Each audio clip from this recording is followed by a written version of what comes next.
এই বেগুন ভাজিটা পছন্দের খাবারের তালিকায় সবসময়। আসসালামু আলাইকুম, কেমন আছেন আপনারা সবাই? চলে আসলাম নতুন আরও একটা রান্নার ভিডিও নিয়ে। ভর্তা ভাজি এগুলোই আসলে বাঙালির প্রিয় খাবার।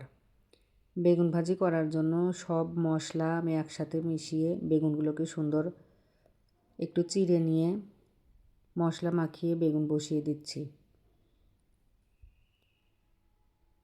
বেগুন ভাজিটা আসলে সব বাসারই দেখা যায় প্রিয় খাবার, একটা প্রিয় ভাজির মধ্যে অন্যতম একটা ভাজি বেগুন ভাজি। আর বিশেষ করে এই শীতের সময়ে গোল বেগুনগুলো, সাদা বেগুনগুলো, এগুলো ভাজলেও অনেক বেশি মজা লাগে।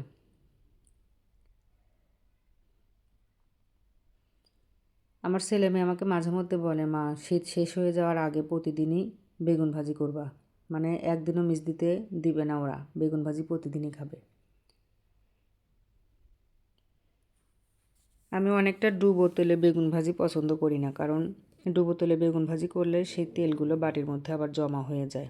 এভাবে একটু কম তেল দিয়ে ভাজি করলে খেতেও ভালো লাগে, আবার তেলগুলো ওয়েস্ট হয় না।